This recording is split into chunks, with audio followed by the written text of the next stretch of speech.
போர் பயிற்சிங்கிறது எப்படி நடக்கும்னு சொன்னால், வர்ற புதிய தோழர்கள் வரும்போதே ஈயங்களை நிறைய வாங்கிட்டு வந்துடணும். அவங்க வாங்கிட்டு வந்து இங்கே உருக்கி அதை உருட்டிக்கிட்டே இருப்போம். 2, 3 பேர் உருட்டுவோம். உருட்டி அதுக்கான மருந்துகள்லாம் ரெடி பண்ணி அப்போ தான் அந்த துப்பாக்கி பயிற்சி கொடுக்க முடியும்.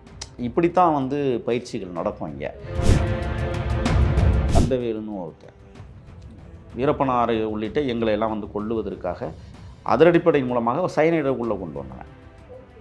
இப்போ அவனை வந்து சொன்னார், அப்பா இவனுக்கு வந்து தோட்டாவெல்லாம் மரியாதை இல்லைப்பா, தொன்னையாலே அடித்து கொள்ளுங்க, அதுக்கு தான் இவன் மரியாதைக்கு முடியவன் அடித்தே தான் அவனை கொண்டாங்க. புதுசாக உள்ள காட்டுக்குள்ளே வர்ற செருப்பை நாங்கள் என்ன செய்வோம்னு சொன்னால் பாறையில் போட்டு தேய்ச்சிருக்கோம். ஏன் அந்த பாட்டத்தில் பார்த்தீங்கன்னா கோடு கோடாக இருக்கும், அந்த கோடு கூட அடையாளம் காட்டிடக்கூடாது. அப்போ நீங்கள் செருப்பு போட்டிருப்போம், அது அந்த ரவுண்டாக வர்றது அந்த செருப்பு தடத்தினுடைய அந்த நுனிப்பகுதி ஒட்டிடுச்சுன்னு வச்சுங்களேன், இப்போ அது நாளைக்கு எதிரிக்கிட்ட காட்டி கொடுத்துரும். உள்ள புல்லாங்குழல் செய்வார் வீரப்பனார்.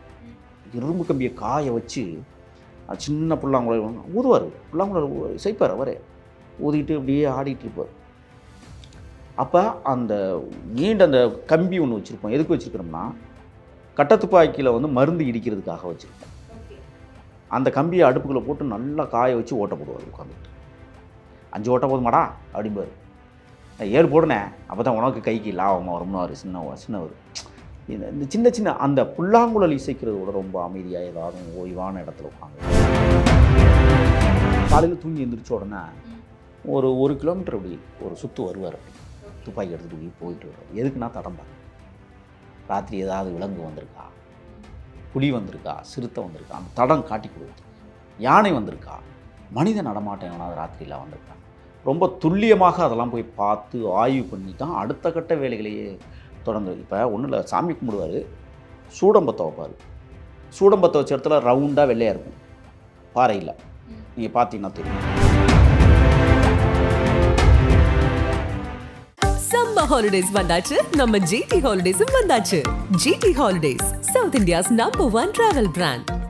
லைகா புரொடக்ஷன்ஸ் சுபாஷ்கரன் வழங்கும் அஜித் குமார் நடிப்பில் விடாமுயற்சி உலகமெங்கும் வெற்றி நடை போடுகிறது. துப்பாக்கி பயிற்சி அப்படிங்கிறது எப்படியெல்லாம் கொடுக்கப்படுது, யாருக்கெல்லாம் கொடுக்கப்படுது? ஏன்னா பொதுவாக எல்லாராலையும் சுற்ற முடியாதுல்ல துப்பாக்கி எடுத்து, அதற்கான பயிற்சி கொடுக்கப்படணும். அது எங்கே கொடுக்கப்படுறாங்க, காட்டுக்குள்ளே வாழ்கிறாங்க அப்படின்னும் போது அதை யார் சரிவர பார்க்குறாங்க அப்படின்லாம் இருக்கும்ல. சரியான கேள்வி இது. பொதுவாக 2 விதமாக அதை பார்க்கலாம். தமிழ் தேசிய மீட்சி படை ஈழத்தில் பயிற்சி பெற்ற படை. ஈழத்தில் பயிற்சி பெறுகிறது உங்களுக்கு நல்லாவே தெரியும். விடுதலை புலிகளோடு இணைந்து களத்தில் நின்ற படை மீட்சி படை. தமிழ்நாடு விடுதலை படை என்பது பயிற்சி பெறாத ஒரு படை.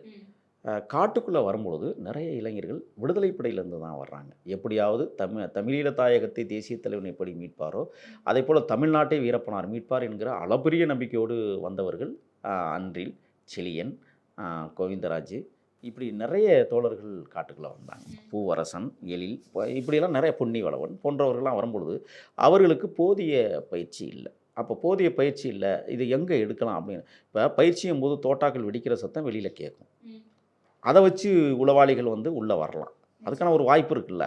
அப்போ அந்த இடத்தை தேர்வு செய்வதற்கு அந்தியூருக்கும் பக்கத்தில் மணியாச்சி பள்ளம் அப்படிங்கிற ஒரு இடம் இருக்குது.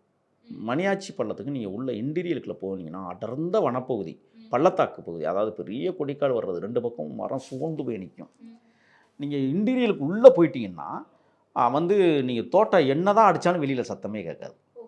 நீங்கள் எத்தனை அப்போ எப்படி பயிற்சி கொடுப்பாங்க அப்படிங்கிற ஒரு விஷயம் இருக்குது. இப்போ பொதுவாகவே நாங்கள்லாம் வந்து ஈழத்தில் இருந்ததுனால அங்கே போர் பயிற்சி முறையில் நாங்கள் கையாண்டதுனால வீரப்பனார் என்ன செய்வார்னா, அப்பா சொல்லிக் கொடுங்கப்பா அப்படின்னு என்ன செய்வார்னா, ஒரு மரத்தில் போயிட்டு அந்த கொடுவா இருக்குல்ல, கொடுவா வச்சு இப்படி கொத்தி அந்த இடத்த கூடுமான வரை வந்து அந்த மரம் வந்து பாலை மரம், வேறு வகை பளிச்சுன்னு தெரிகிற மரமாக தான் தேர்வு பண்ணுவோம். பெரிய பெரிய மரத்தை தேர்வு பண்ணுவாங்க. அப்போ அது என்ன செய்வாங்கன்னா, அருவாளை வச்சு இப்படி கொத்திட்டு வந்துடுவார். அந்த பாரு அதை பார்த்து சுடு பார்ப்போம் அப்படிம்பார். அப்போ வந்து முதல்ல வந்து சில பயிற்சிகள் இருக்குது. ஆரம்ப கட்ட பயிற்சிங்கிறது முதல்ல எப்படி துப்பாக்கியை தூக்குவதற்கு முன்னால் எப்படி அந்த பொசிஷனை நம்ம கையாளுகிறது அப்படிங்கிற ஒரு பயிற்சி இருக்குது. அந்த பயிற்சியான முத்துக்குமார், மணிகண்டன் அல்லது சத்யா போன்றவர்களெல்லாம் சொல்லிக் கொடுப்பாங்க. சும்மா இருக்கிற நேரம் அதை துப்பாக்கி கையில் இருக்காது, சும்மா மரக்கட்டையை கொடுத்து நிற்க வச்சுருப்பாங்க. அப்போ மரக்கட்டையை வச்சுக்கிட்டு தான் பயிற்சி எடுக்க முடியும். துப்பாக்கி வச்சுட்டு கொடுக்க மாட்டாங்க. அப்போ அதை நீங்கள் ஸ்டெப்பெல்லாம் கரெக்டாக போடுறியா, உட்காந்து கரெக்டாக எந்திரிக்கிறியா அப்படிங்கிறத சொல்லி கொடுப்பாங்க. அந்த மரத்தில் வந்து அருவா கொத்துனதை வச்சு அதுக்கு பிறகு அந்த பயிற்சியெல்லாம் முடிச்சதுக்கு பிறகு எங்கள் சுடு குறிப்பாக சில பேர் துப்பாக்கியை தூக்குறதே நம்மளுக்கு நகைச்சுவையாக இருக்கும். இப்படி பிடிச்சிட்டு இப்படிப்பேன், இந்த படத்துகளில் காட்டாமாங்க இப்படிம்பாங்க. அது இல்லை, பிடிக்கிறது எப்போதுமே இந்த கை இப்படி நம்ம தூக்குறோம்னு சொன்னால் இந்த முகத்துக்கு நேராக இந்த முனங்கை இருக்கும். இப்படி தான் பிடிக்கணும், இப்படி பிடிக்கக்கூடாது. இப்படி பிடிச்சிங்கன்னா நீங்கள் டானா வடிவத்தில் கால் வச்சு அடிக்கும் பொழுது சரியாக நிற்கணும். நீங்கள் இப்படி வச்சு அடிச்சிங்கன்னா உங்களை பின்னுக்கு தள்ளிடும் தோட்டா. அடிக்கிற பவரில் நம்ம பின்னாடி விழுந்துருவோம். அப்போ எய்ம் சரியாக அமையாது. ஆனால் இப்படி வச்சு பிடிக்கும் பொழுது தான் அந்த உறுதித்தன்மை நமக்கு கிடைக்கும். அப்போ அந்த மரத்தில் அவங்க வந்து கொத்தி வச்சுருக்கிறாங்க அப்படின்னு சொன்னால் அதை அடிக்கும் பொழுது சரியாக அந்த ஓட்டையில் அடிக்கணும். பிசுறுச்சுன்னு வச்சுங்க, திட்டு வரைங்க உட்காந்து எல்லாம் நிறைய பயிற்சி கொடுத்துருவாங்க. அப்புறம் திருப்பி அந்த மரத்தில் பாஞ்சிருக்கிற தோட்டாக்கள் இருக்கு பாருங்கள், அதுக்கு ஊரா நோண்டி எடுப்பாங்க. அந்த மரமே பொழிஞ்சு போயிருக்கும். நீங்கள் கேட்பதை போல் அந்த பள்ளத்தாக்கு பகுதிகளில் உள்ளே வந்து அவ்வளோ சீக்கிரம் யாரும் ஏன்னா அங்கே கொடிய விலங்குகள் வாழக்கூடிய பகுதி. புலியோ சிறுத்தையோ ஒண்டி யானையோ ஒண்டி எருமைகளோ அதிகமாக அந்த பகுதியில் வளமுறக்கூடிய பகுதி. இதை விட இன்னொன்று என்ன, ராசநாகம் அங்கே அதிகம். நாகப்பாம்புகள் நிறைய கிடக்கும், மலைப்பாம்புகள் சில இடங்களில் கிடைக்கும். அதனால் இந்த காட்டுவாசியிலே உள்ளே வர்றதுக்கு கொஞ்சம் அச்சப்படுவாங்க. ஏன்னா அங்கே வந்தால் 2 விஷயத்துக்காக வரணும். ஒன்று, வேட்டையாட வரணும், அதுக்கு வாய்ப்பில்லை. உள்ளே வந்தால் யானை நிற்கும் அல்லது சிறுத்தை புலி நிற்கும். இன்னொரு விஷயம், தேன்வழிக்க வரணும். தேன்வழிக்க வரணும்னு சொன்னால் வானலாவிய உயர்ந்து நிற்கிற மரங்கள் அங்கே அவ்வளோ சீக்கிரம் அந்த மரத்தில் ஏறினா நீங்கள் இன்னும் கரடி விடாது. ஏன்னா கரடி ஆல்ரெடி இதை ரெடி பண்ணி வச்சுருக்கோம், அந்த தேனை நம்ம இன்றைக்கி சாப்பிட்ருவோம். அந்த பகுதியில் கரடியும் இருக்கும். அப்போ அந்த மாதிரியான ஒரு சூழலுக்குள்ளே தான் நம்ம போர் பயிற்சி எடுக்கிறது. குடும்பனவரை 10 நாள் 15 நாள்லாம் அந்த போர் பயிற்சி நடக்கும். அப்போ அந்த போர் பயிற்சிங்கிறது எப்படி நடக்கும்னு சொன்னால், வர்ற புதிய தோழர்கள் வரும்போதே ஈயங்களை நிறைய வாங்கிட்டு வந்துடணும். அவங்க வாங்கிட்டு வந்து இங்கே உருக்கி அதை உருட்டிக்கிட்டே இருப்பாங்க. 2-3 பேர் உருட்டி அதுக்கான மருந்துகள்லாம் ரெடி பண்ணி அப்போ தான் அந்த துப்பாக்கி பயிற்சி கொடுக்க முடியும். இப்படித்தான் வந்து பயிற்சிகள் நடக்கும் இங்கே. துப்பாக்கி பயிற்சியை விட மாலை 5 மணிக்கு பார்த்திங்கன்னா தமிழ் தேசிய அரசியல் புரட்சி பாட வகுப்புகள் நடக்கும். அது வந்து ஒவ்வொருத்தரும் ஒவ்வொரு நாளைக்கு பேசணும், உனக்கு தெரிந்த அரசியலை நீ பேசணும் அப்படிம்பாங்க. நான் இன்னும் உண்மையாக சொல்ல போனால் அங்கே தான் நான் பேச்சு பயிற்சியை கற்றுக்கினேன்னு சொல்லலாம். அப்போ நான் தமிழ் இலக்கியம் படித்ததுனால எனக்கு அந்த இலக்கிய நயங்கள் சரியாக வர்றதுனால என்ன சொல்லுவேன், கருப்பை பேச விடு அப்படிம்பார். அப்போ நான் இலக்கிய நயங்களோ வாரல் இன மாதிரி திகை காட்ட மாசுறு பொண்ணே காசரு விரையும் இப்படி இலக்கியங்களோடு பேசுகிற போது அவருக்கு ஏன்னா புராணம் நிறைய பிடிக்கும், இதிகாசங்கள் நல்லா விரும்பக்கூடியவர். அப்போ அந்த உரைகள் மாலை 5 மணிக்கு மேலே நடத்தப்படுகிற பாடங்கள் உரைகள் மிக அதி முக்கியத்துவம். ஈழத்தில் என்ன நடக்குதோ அதை வந்து லண்டன் வெரிதாஸ் வானொலி நிலையங்கள் அல்லது வந்து பிபிசி புலிகளின் குரல் போன்ற வானொலி நிலைய செய்திகளை அன்றாடம் கேட்டுட்டு அதிலிருந்து செய்தி எடுத்து கருத்துக்களை வழங்குறது. இன்றைக்கு புலிகள் வந்து இத்தனை பேரை அடித்தார்கள், இந்த இடத்தை ஆக்கிரமித்தார்கள், இந்த யுத்தம் வந்து மிகப்பெரிய ஒரு கொரில்லா யுத்தமாக இருந்தது என்று செய்திகள் வருகிற போது அதை நாம் பின்பற்ற வேண்டும். இப்படியெல்லாம் வந்து வகுப்புகள் நடக்கும். மாலையில் எப்போதுமே தொடர்ச்சியாகவே வகுப்புகள் நடக்கும். ஓகே. அண்ட் வீரப்பன் அவர்களுடைய துப்பாக்கி இந்த போர் எல்லாமே மனிதர்களையும் இல்லை ஆயுதப்படை, அதான் மனிதர்களுங்கிறத விட ஆயுதப்படைகளை நோக்கி மட்டும்தான் இருந்ததா, இல்லை விலங்குகளை வேட்டையாடுறதுக்கு இருந்ததே கிடையாதா? எத்தனை யானைகளை அவர் சுட்டிருப்பார் அப்படின்ற செய்திகள்லாம் நம்ம தொடர்ந்து கேட்குறோமே. இல்லை, பொதுவாக யானை வேட்டை என்பது கருங்குளூரை சேர்ந்த அவருடைய குருநாதர் வந்து நடத்திய வேட்டைகள் ஏராளமானது. அந்த வேட்டைகளோடு இவர் உதவியாக இருந்தார். ஆரம்ப நிலையில் நான் சொல்லுவது 87லிருந்து 91 அந்த 4 ஆண்டு காலம் அவர் மிக கடுமையான வேட்டைக்காரனாக இருந்தார். குருநாதர் தான் அதை வந்து மிகப்பெரிய அளவில் வீரப்பனாருக்கு உதவியாக இருந்து அவருக்கு அந்த தொழிலை கற்றுக் கொடுத்தது. அப்போ என்ன நடக்குதுன்னு சொன்னால், கூடுமானவரை இந்த ஆயுதங்கள் என்பது மனிதர்களை மட்டுமே வேட்டையாடுவது மட்டுமல்ல, முதல்ல மனிதர்கள் யார் அப்படிங்கிறத வாகப்படுத்துவாங்க. ஒன்று, தன்னை தாக்க வருகிறவன், தன்னை அழிக்க வருகிறவனை நாம் அழித்தாக வேண்டும் அப்படிங்கிறதுல உறுதியாக இருப்பாங்க. அடிக்கடி ஒரு வார்த்தை சொல்லுவார், எதிரியை மன்னித்து விடலாம், துரோகி ஒரு நாளும் மன்னிக்க முடியாது அப்படிம்பார். இந்த காட்டுவாசிகள் என்ன செய்வாங்கன்னா, அதிரடிப்படை வருதுன்னு சொன்னால் அதிரடிப்படைக்கு எந்த இடமும் காட்டுக்குள்ளே தெரியாது. அவங்கள கச்சிதமாக கூட்டிகிட்டு வர்றதே இந்த காட்டுவாசிகள் தான். அவன் பேர் சொல்லிவிட்டு அவன் கதை பேசிக்கிட்டே தான் வருவாங்க. நீங்கள் அதிரடிப்படை வருதுங்கிறது எங்களுக்கு முன்கூட்டியே தெரிஞ்சிடும். ஏன்னா ஒரே ஊருக்குள்ளே 2 பேருக்கும் உளவுத்துறை இருக்குது. அதிரடிப்படைக்கும் இருக்கு, வீரப்பன் வீரப்பனுக்கு படைக்கும் இருக்கு. இருக்கு. அதிரடிப்படைக்கு இருக்கிறவன் பார்த்தீங்கன்னா இவன் சித்தப்பன் பிள்ளையா இருப்பான், வீரப்பனுடைய உளவுப்படை. அவன் சித்தப்பான்னு கூப்பிட்டுக்கிட்டே அவர்கிட்டேருந்தே செய்தி எடுத்து இங்கே வந்து சொல்லுவான்.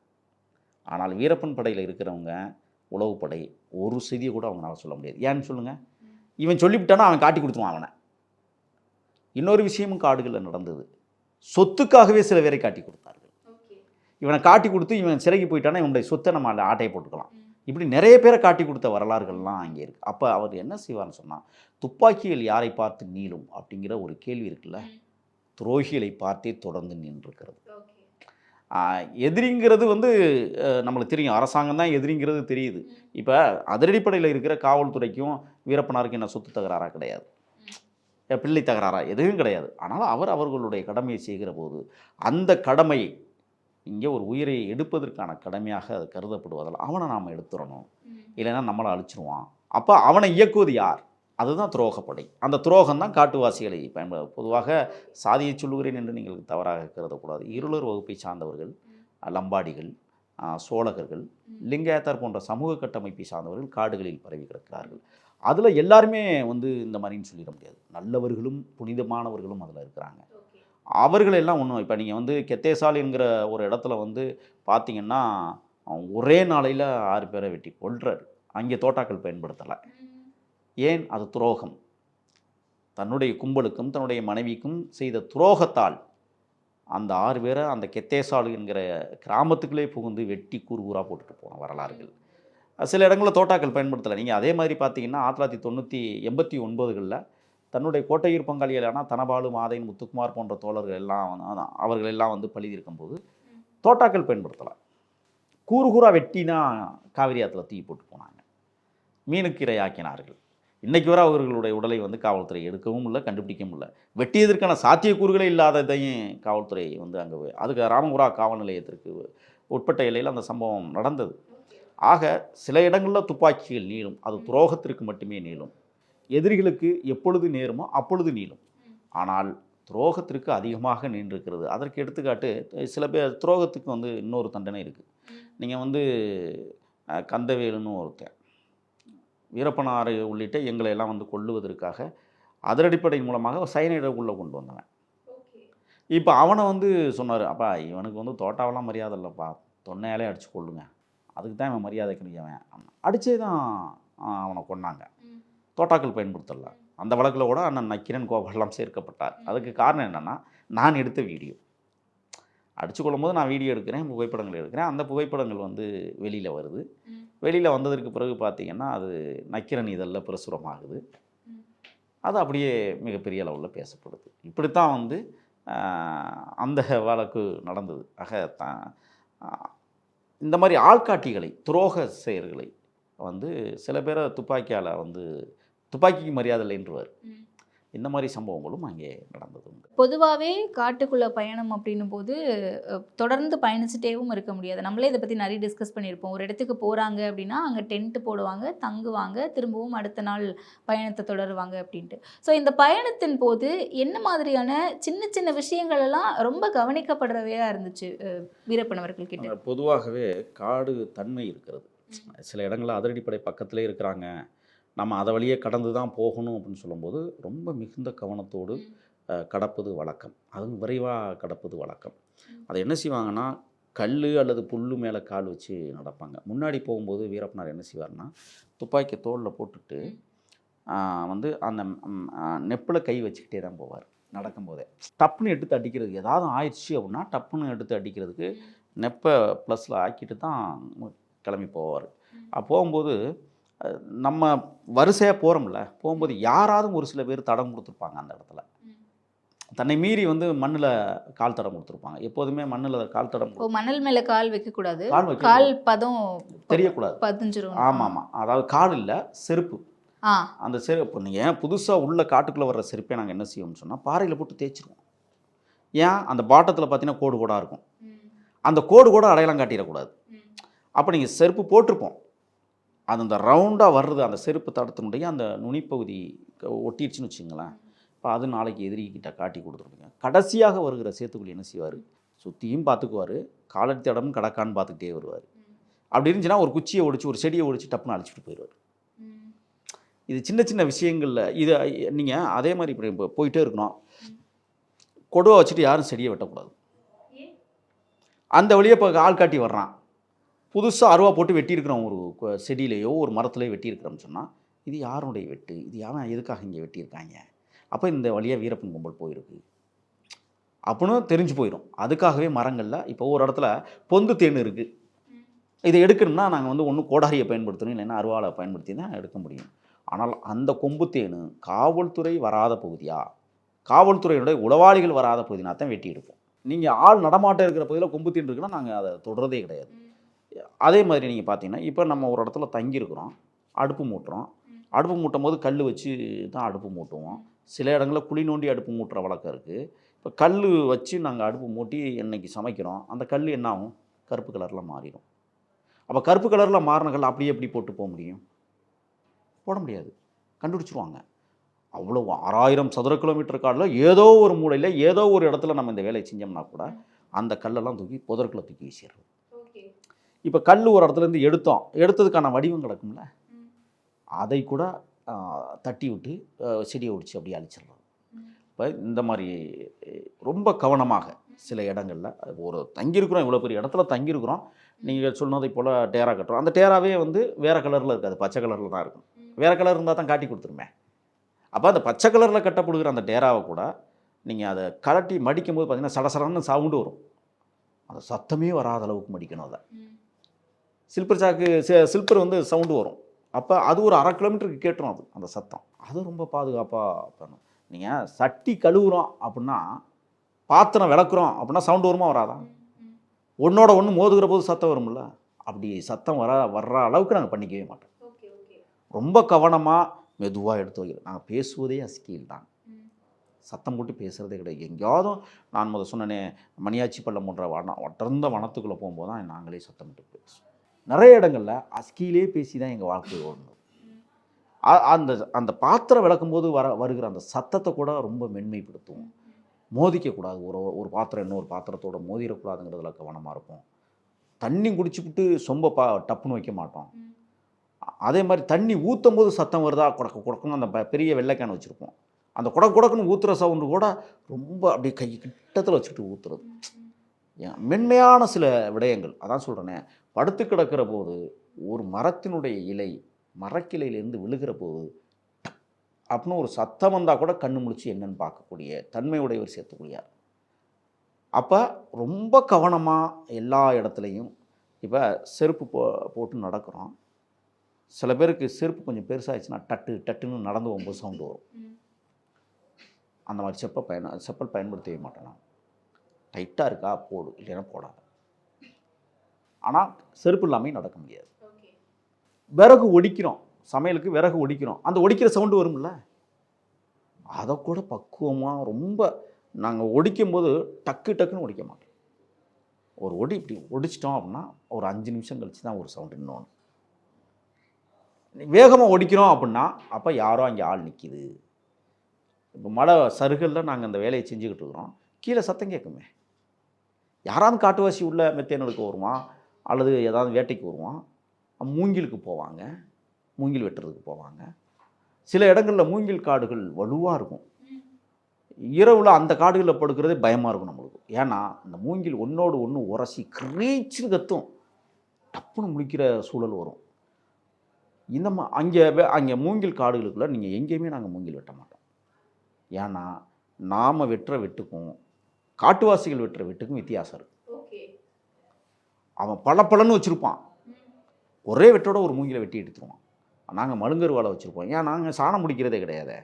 அப்போ நாங்கள் 10 வெட்டு வெட்டியிருப்போம், அதுக்கெல்லாம் இடம் கொடுக்கவே மாட்டோம்.